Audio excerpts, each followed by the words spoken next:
What's up, everybody? Tonight we're going to carry on in the series of what's in my eBay boxes.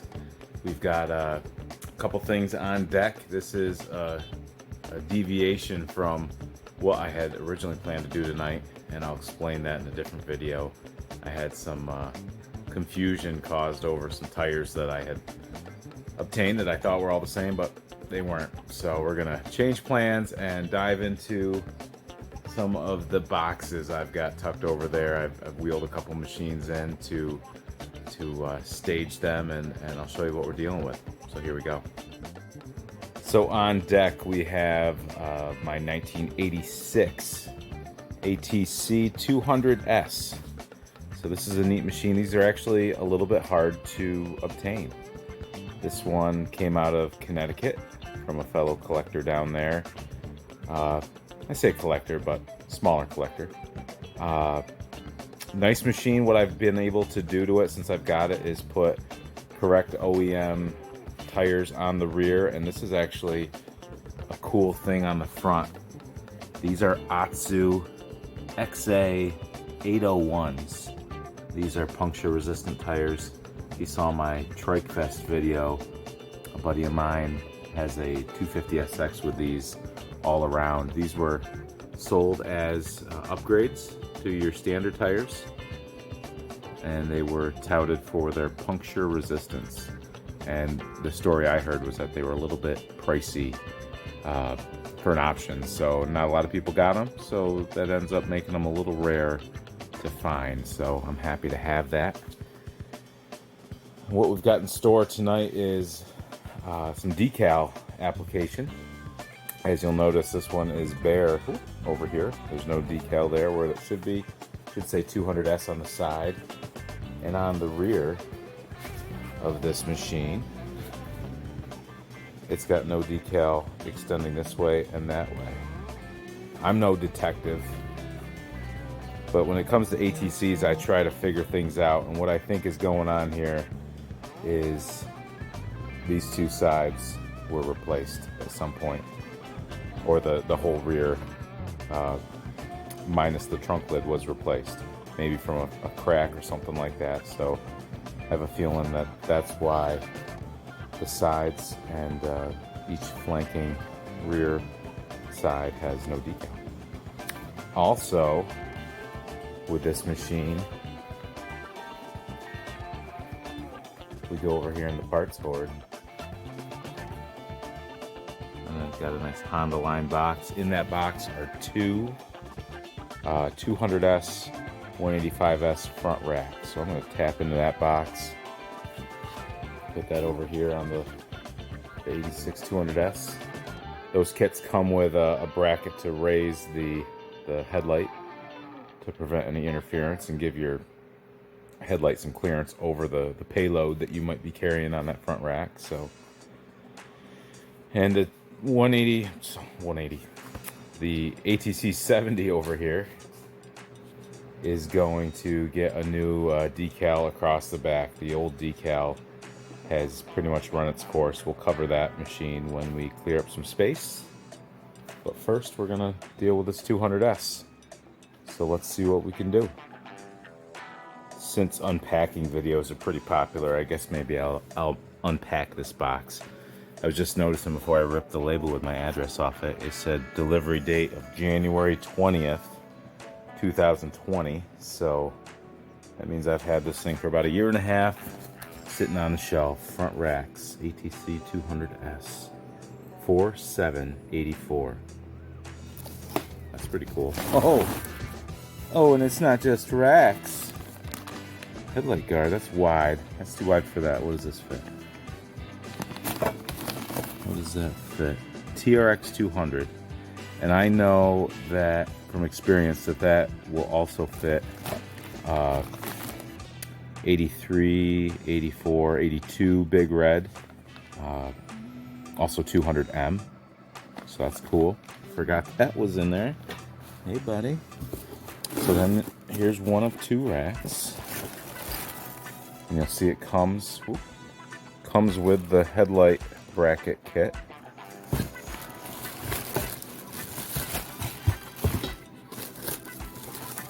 See if we can these instructions out.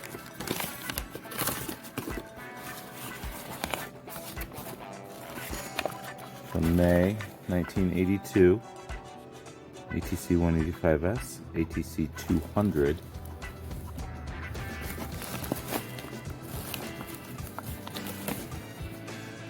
So based on that date, 1982, so obviously 200Ss didn't exist in that time frame, but the ATC 185S did, and the ATC 200. So this would not fit on an 81 or an 82 ATC 200 because, let me show you why. Here's 1982 ATC 200. 82 has the blue, 81 has the white. Both 81 and 82 have rigid front ends. The 83 has suspended front ends with 2 bolts that secure your forks into the upper triple, and those bolts are what secure this rack. So you need those bolts. That's a CMP rack on the front. We covered that in our comparison video of the ATC 200 and the ATC 185. So that's what you need. You need a suspended front end for this rack to work. You'd have a different style rack on a rigid front end that clamps around the lower leg of the fork, and they also clamp around that cross member there, kind of where it says terrain. So it'd be a totally different setup. So this is actually a cooler looking rack, if you ask me, because it's not this one. That's CMP, that's fine, but Hondaline is the best in my opinion. I don't think I have one in this area to compare it to, so let's go back in the shop. Since we're here, I'll show you this monstrosity. I haven't removed it because I just think it's kind of funny. This is homemade redneck ingenuity right here. Got some hose clamps going on. Who knows what this basket originally came off of. I doubt it was designed to do this. It was probably like a magazine holder or something that some guy thought was neat, but that's got a headlight guard on it. This is 85 200S. You'll see the decals here for 85 are a little bit different, but they follow that line. The top of the decal goes along that line. So that's how we're gonna line up the other ones. This rack on the front of this 82 has the blue. This 82 185S has those members that go down and clamp. This has like the little Easy Rider foot pegs too. You want to stretch them out as I try not to fall backwards. But that clamps around that cross member. It's fine. It gets the job done. You'll see that's got the bracket that raises that headlight up. So that's kind of what we're going to be doing in there, only with the suspended front end. So now let's go in the shop before I trip over something else. So we have unpacked the goodies. There's the part number. You know, that type of stuff I like to just keep and throw in my binder. The paint is perfect. This is all the hardware to attach the upper portion. There's a little mounting tab there that you'll see as I get this on. So we catch one of the bolts, the fork bolts, and then up there with these clamps that go around the upper triple. We're just gonna follow the instructions. So that just goes to show you, even though the instructions may say ATC 185S, ATC 200, if you subscribe to this old Trike, we will teach you how to decipher what else this might fit on. You don't get to be beholden to what it says here. It probably has other applications. You just gotta look at the year, use your head, which is always a good thing, and you'll figure out there are more possibilities. So without further ado, let's get this thing mounted. Okay, a little status update. The headlight bracket that lifts the headlight is installed, and I have become aware that I gave some misinformation earlier we don't use these bolts, but we do need a suspended front end because this bracket slides over the fork tube, which you got to move your fork boot down. That slides in there. This then sits over top of those bolts, and then we'll complete the installation there. But I had to drop the front fender because I couldn't get it in behind the bump out here. It wouldn't fit. So of course it's a little bit more work than you think sometimes, but that gave me a chance to wipe down the front fender, and I think we're in the home stretch here. She is installed. So as you can see, these metal bands go around here, U brackets, I suppose. Then there's a rubber piece that goes underneath that clamp. So it's secured at 4 points. That's what it's all about right there.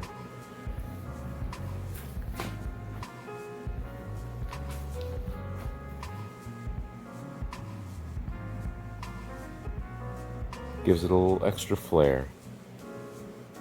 Now I'm gonna wheel things into the shop a little bit more and get those decals put on the back. Okay, we have finished what we set out to do. Side decals are on. All new decals on the back. This is one of those things where I debated on leaving that middle section, but it was just a little too far gone. Put the decal on this side.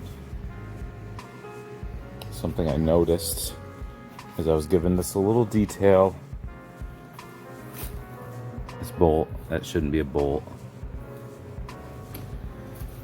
That should be what's over here, which supports my theory that those fenders have been replaced. That's okay, that's not necessarily a bad thing. I did take the time to wax the tank since it was here. It looked a little dull and it needed to be shined up. So this thing isn't perfect, but it's hard to find an 86-200S in nice shape, let alone perfect shape. So, and now it's got a rack on it. It's looking really good. So you probably noticed as I've been walking around that it has a little dog ear rip in the seat. The seat's really nice, otherwise it's kind of a shame, but eventually that's going to bother me enough where I might send that seat to Tammy Mosier at Cosmic Quads to have her put a new cover on it. She is the best in the business for having it look correct, so that's all. Then there's the Christmas special. We did get a decal on the back of this, so that was successful through the magic of video editing. I'll show you how we did that. Okay, so this is my 1983 ATC Christmas special, as they've become known.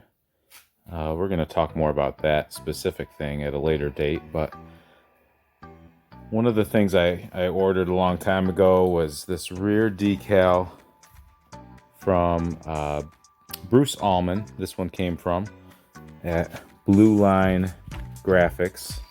I believe his website is bluelinedecals.com. I'll put that in the description.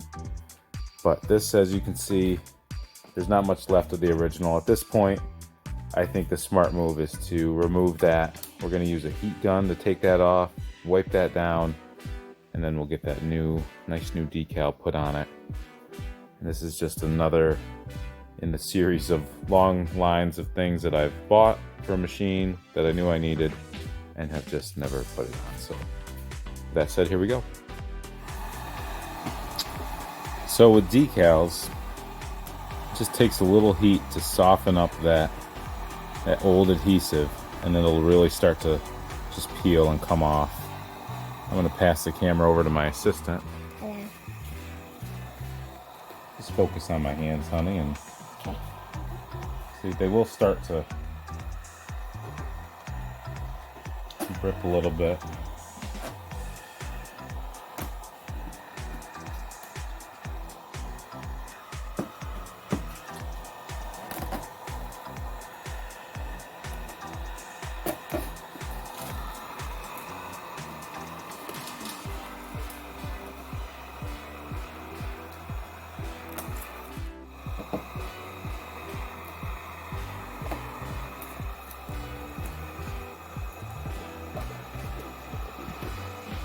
There's a bunch of heat in the decal, I can feel it, so I haven't got to add too much.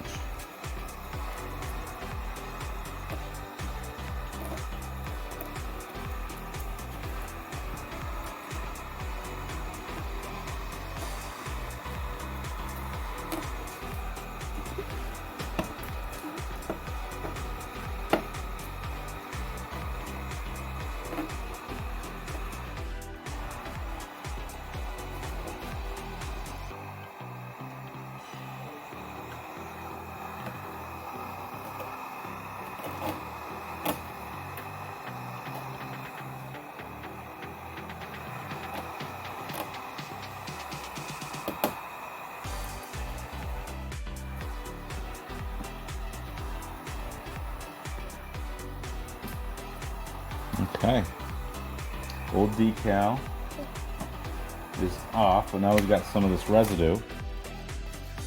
We're going to use a little Goo Gone to get that off.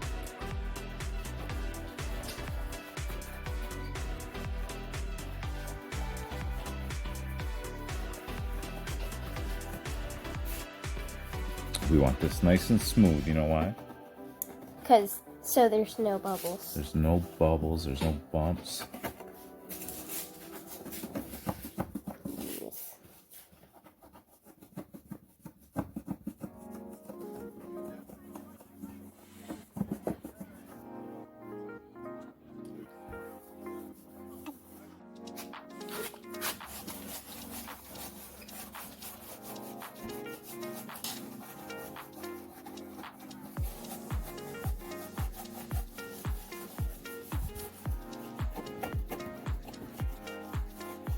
I can still feel the heat from the heat gun in the fender, because you can definitely put too much heat to the fender. What would happen then?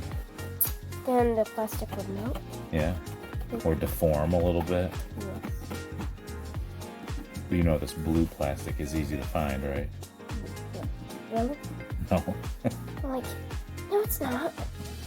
So I've wiped this down, so I've got that Goo Gone pretty much off it. What we're going to use is Windex to act like a lubricant to allow the decal to go down. There's lots of great videos on how to do this, and Travis Gisclair does a very good job at it. But I've done decals without doing this, and it's high stress, and then it sticks where you don't want it to stick, and this is very forgiving to do it this way. You can position it and get it where you want it. So here we go.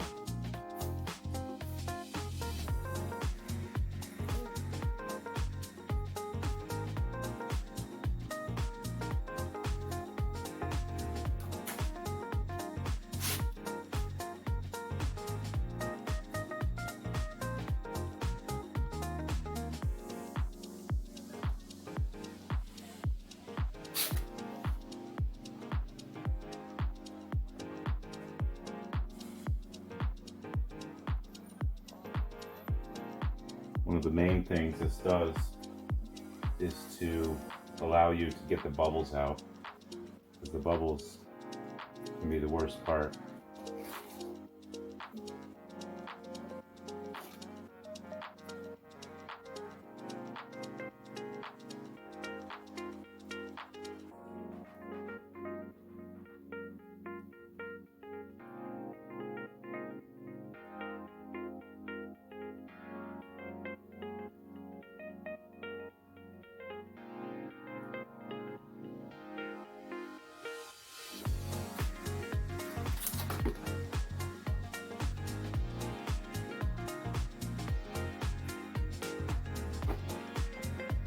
work the Windex right out.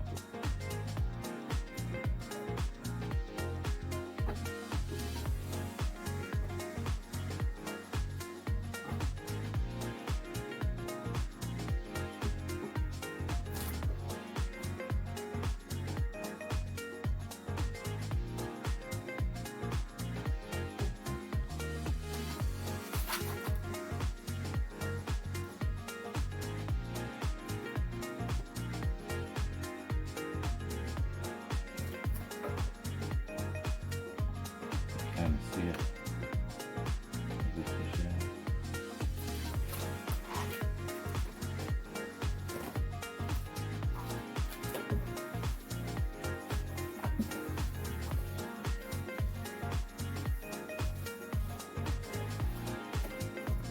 There you have it.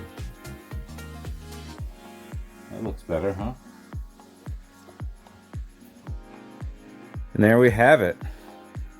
The Videographer and the Decal. That looks a lot better. Very thankful for my helper today. We'll add this to your title, Chief Videographer.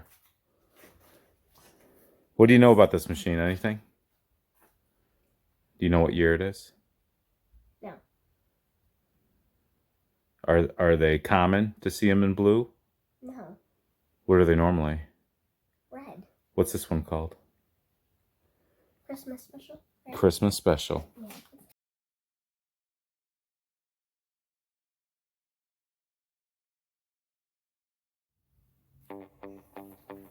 Okay. Me and my partner are going to take this new old stock Hondaline box, toolbox. It says that's what it's for, but most commonly you see these on, here honey, take the bag off. Most commonly you see these on 250 ES Big Reds. And it's got the mounting hardware and everything. This is going to go on my 88. It does unfortunately have a little binger right there that I'm going to try to make look a little bit nicer. Little thing there, but anyway, I've got another box that is not for an ATC that we're going to make work. It's got different mounting holes, and we're going to use this as a template for the other one and make both of them usable. So I've got this Honda box, which you can tell is a Honda box because it's got the big Honda H on the front. It's the same dimensions for the most part. You can see this one is hinged there. This one is hinged at the back, and it's got some rusty crusty on it. Used to be a handle here. I got this from my buddy Vinny Staffa. But you'll notice the mounting holes are not symmetrical about the center. They are off. So what I'm going to do, I'm going to close this one up and flip it upside down and trace some holes on the back side of that and drill some holes and see what happens. Because I haven't been able to mount that one yet since I've owned it. And this one I just got recently, and that's going to go on my 88 Big Red when it gets restored, so that's the plan. Okay, we've got the non-ATC box upside down. We've got the ATC box on top, and we are going to use this silver Sharpie to trace those slots. Okay, we're all traced. This one overlapped there, and I'm thinking the back of those slots is where we'd want to be for our holes, because that would move the box forward on the rack. So what I would need to do is look at one of my other machines with the boxes on it, which is in this trailer, and see if I've mounted those towards the back of the slots or the front of the slots, so I can get similar placement. unfortunately. Oh, that one's near the door over there, so we're gonna walk around here. Hey, buddy.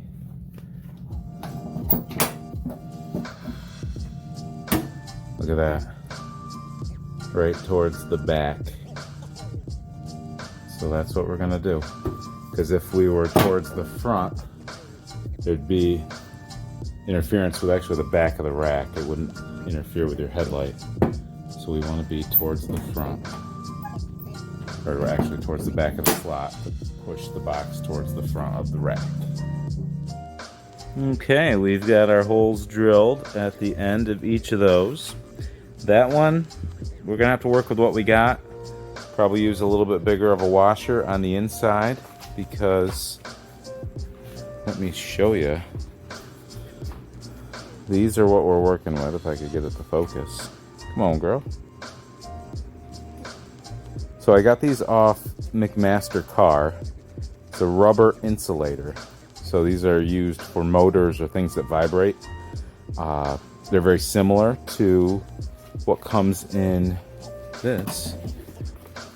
If you don't have the original Honda hardware, they kind of had a hex metal plate. Very similar idea here. These are a little bit thicker, so they'll stand off just a little bit more. You know, if you want to be a stickler about it, you could take down that rubber a little bit, but honestly, I don't think it's a big deal. So I'll be putting these on the rack, leaving them a little loose so I can hopefully feed them through those holes. And what do you think about it, honey? I think it's gonna be good. It's gonna be great. You wanna do it right now? Yes. Okay, she guesses, so I think we're gonna go.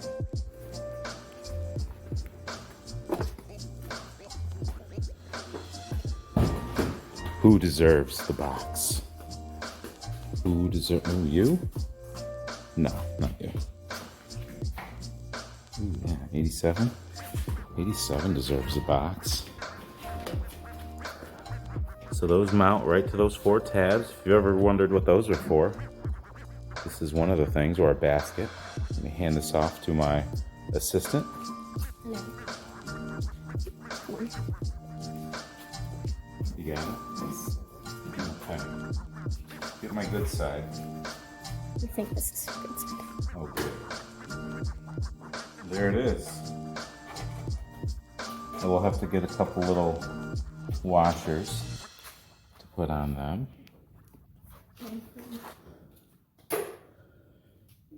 So you see that's the hole that was there. That's a little bit bigger spot. So a little bit bigger washer.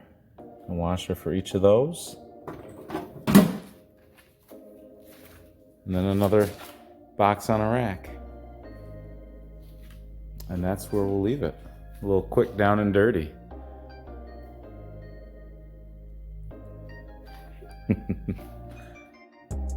So there you have it, some fresh washers, some fresh nuts.